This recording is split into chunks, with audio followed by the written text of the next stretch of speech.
अस्सलाम वालेकुम, कैसे हैं आप सब। उम्मीद करती हूँ सब खैरियत से होंगे। आज मैं आपके लिए लेके आई हूँ एक मीठी सी रेसिपी, बहुत मज़ेदार बनने वाली है। इसको आप बड़ी ईद पे बनाएं, बकरीद पे आप इसको अपने रिश्तेदारों के साथ शेयर करें। नमकीन ईद के साथ आप मीठी रेसिपी बनाएं और अपने प्यारों के साथ शेयर करें, अपने मेहमानों के साथ शेयर करें। बहुत मज़े की बनती है और झटपट बनने वाली आसान सी छोटी सी रेसिपी है। आप एक दफ़ा बनाएंगे ना, यकीन करें आपको खुद को यकीन नहीं आएगा, इतनी मज़ेदार बनती है बर्फ़ी ना। 20 रुपए के बेसन से मैंने यहाँ पे प्लेट भर के बर्फ़ी तैयार की है। आपको ख़ुद को यकीन नहीं आएगा, इतनी ज़्यादा बर्फ़ी बनती है 20 रुपए के बेसन से ना। और आप आराम से नमकीन ईद पे आप मीठा भी खाएंगे और सबको खिलाएंगे, सबके साथ शेयर करेंगे और बहुत मज़े की बनती है, बहुत टेस्टी बनती है। बिस्मिल्लाहिर्रहमानिर्रहीम। यहाँ पे मैंने लिया 1 कप बेसन को मैंने स्टीनर से छान लिया था, ठीक है। और आपने भी छान लेना है स्टीनर से ना बेसन को अच्छी तरह से। 1 कप बेसन लिया है, 1 कप मैंने लिया है घी। यहाँ पे ऑयल का तो इस्तेमाल हमने नहीं करना है, घी का इस्तेमाल होगा। आपने 1 कप घी लेना है, 1 कप बेसन लेना है। बेसन को आपने छान लेना है अच्छी तरह से, ताकि कोई लम्स वगैरह ना रहे, कोई चीज़ अंदर ना चली जाए, ठीक है। अक्सर चावल का दाना निकल आता है, लेकिन आप फिर भी छान लीजिएगा, ठीक है। अब हमने इसके अंदर पूरा घी इस्तेमाल नहीं करना है, हमने हाफ़ कप घी इस्तेमाल करना है बेसन के अंदर। पहले थोड़ा डालिएगा, फिर आप मिक्स कीजिएगा, फिर आप थोड़ा डालिएगा, फिर आप मिक्स कीजिएगा, ठीक है।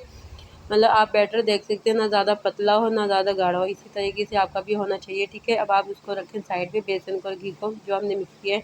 अब आपने एक कढ़ाई के अंदर आपने लेनी है 1 कप चीनी और आधा कप पानी। जितना आपने बेसन लिए है उतना आपने चीनी लेनी है, ठीक है। और उतना ही आपने घी लेना है और आधा कप आपने पानी लेना है। शीरा एक तैयार करना है, एक तार का, देखिए मैं आपको यहाँ पे चेक करके दिखा रही हूँ, एक तार का शीरा तैयार कर लेना है। अगर शीरा ज़्यादा पतला हुआ तो फिर ज़्यादा टाइम लगेगा बर्फ़ी बनाने में, लेकिन शीरा आपने गाढ़ा तैयार करना है, एक तार का तैयार करना है। फिर आपने बेसन को इसके अंदर डाल देना, जो हमने बैटर तैयार करके रखा था ना घी का, घी डाल के, ठीक है।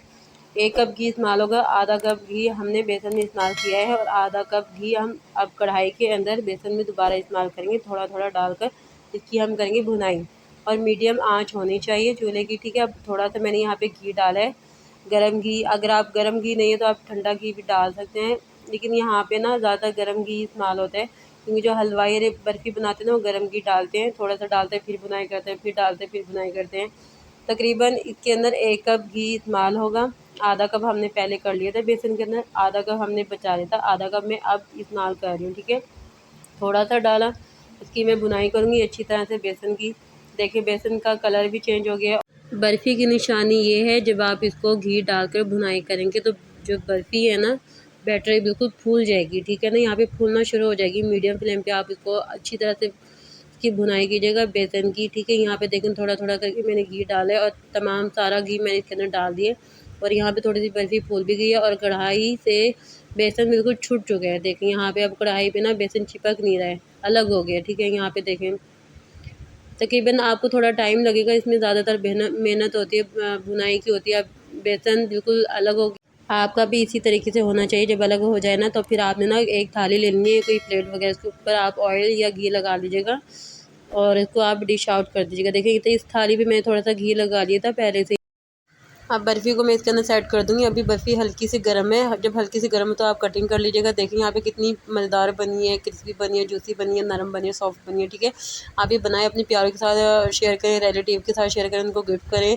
नमकीन के साथ कुछ मीठा भी हो जाना चाहिए। और अब जब आप दावत वगैरह करें इसको आप सरप्राइज़ करें, आप गिफ्ट नहीं, इतनी मज़े की बनती है, जालीदार बनी है माशाल्लाह से। इसको आप चाहें तो सेव भी कर सकते हैं एयर टाइट बॉक्स में। 1 हफ़्ते के लिए, 1 महीने के लिए ख़राब नहीं होगी, बस नमी नहीं होनी चाहिए बॉक्स के अंदर। उम्मीद करती हूँ आज की रेसिपी आपको बहुत ज़्यादा पसंद आई होगी। अगर आप मेरे चैनल पे नहीं हैं तो मेरे चैनल को सब्सक्राइब करें, लाइक करें, शेयर करें, ताकि और भी लोग इस रेसिपी से फ़ायदा उठाएँ। खुश रहें, शादाबाद रहें। अल्लाह पाक आप सबको अपने ईमान में